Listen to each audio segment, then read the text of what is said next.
Ever wondered why a balloon inflates or why you can smell dinner cooking from another room? It all comes down to a fascinating world of gases. And today we are diving deep into the kinetic theory of gases, a powerful model that helps us understand the invisible dance of atoms and molecules all around us. So get ready to have your mind blown.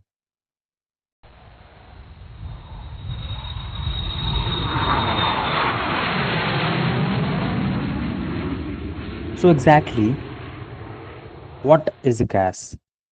Macroscopically, we know gases are the states of matter that doesn't have a fixed shape or a volume. They expand to fill up container they are in. But what's happening at the microscopic level? This is where the kinetic theory comes in. Let us visualize the invisible. So gases are described from both microscopic as well as macroscopic perspective. In order to understand it, just assume that the steam coming out from the hot kettle, a deflating balloon, or even a gas stove. All the three examples shows different presence of gases. Or even you can imagine a particle in a large empty space. We'll talk about all these points, but before that, let us focus on what is microscopic perspective and macroscopic perspective. As we already know, gases are something which can exert pressure, which can show some volume, even these are something which can show variation in temperature. But how can we observe all these three things? When the large number of gases molecules come together, whereas they do have some individual particle behavior. And that is something describes its microscopic nature as well as the kinetic theory of gases.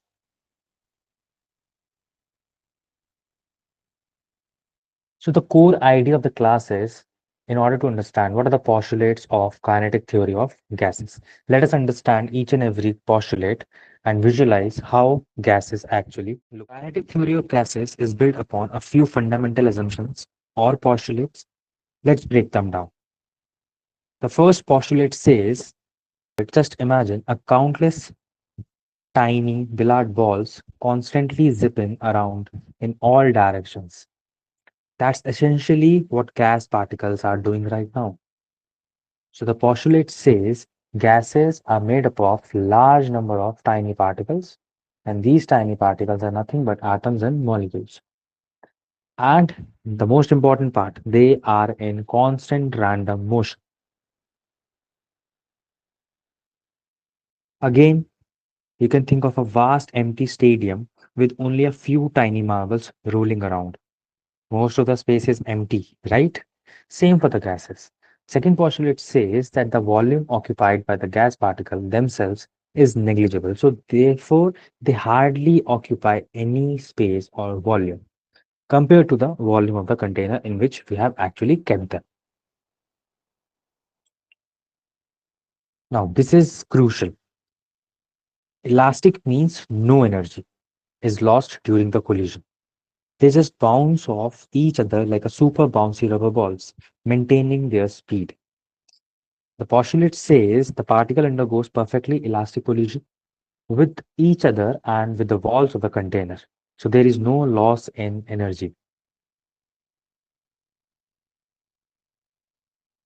Unlike liquids and solids, where particles stick together, gas particles are something which mostly ignore each other unless they bump right into one another. So there is nothing that we cannot say that there is no significant attractive or repulsive force that exists between the gaseous particles except during collision.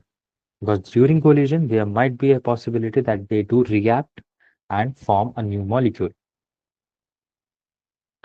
So, how can we say that the macroscopic motion or the microscopic properties are something which are interrelated? So, let us bridge this gap. We can understand these points by simply understanding pressure, temperature, and diffusion, effusion like properties. Now, here where's the magic happens. These simple postulates help us to explain the observable properties of gases. The first one is pressure. More collision or more forceful collision. means higher pressure. Think what pumping up a bicycle tire. You are cramming more particles in, leading to more wall impact and high pressure. This is perhaps the most exciting connection, the temperature. Second one, the temperature of a gas is directly proportional to the average kinetic energy of the particle. When you heat water to make steam, so basically what you are doing, you're trying to increase the temperature of the molecules of the water. You are giving those water molecules more energy. And what is the form of that energy? Thermal energy, making them zoom around widely.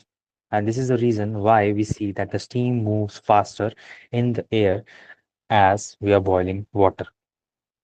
Next, we can understand through diffusion and effusion as well.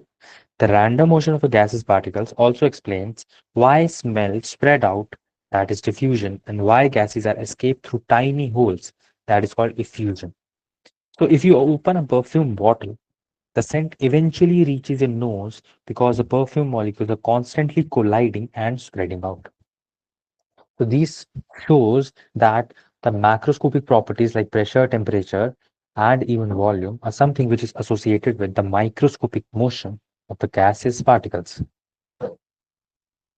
Now let us try to compare, or let us see what is the difference between ideal gas and real gas. So far we have been talking about ideal gas, a theoretical gas. Why I'm saying this? Because no gas like ideal gas ever exists in this earth. But what about real gases? Let us understand them. So real gases have volume. Unlike ideal gases, real gas particles do occupy a small but measurable volume. At very high pressure, this volume becomes significant, whereas real gases have intermolecular forces as well. Real gas particles also experiences weak attractive forces, and these weak attractive forces is something we can say van der Waals force. These forces become more important at very low temperature, where particles are moving slower and can feel each other's presence more. So the good news is, for most common condition, for the ideal gas model to work is moderate temperature and moderate pressure. This is something we can call excellent approximation. So when things get extreme, like high pressure or high low temperature, real gas start behaving differently from the ideal gas. But that is not the case because in our surrounding, the temperature and the pressure is always moderate.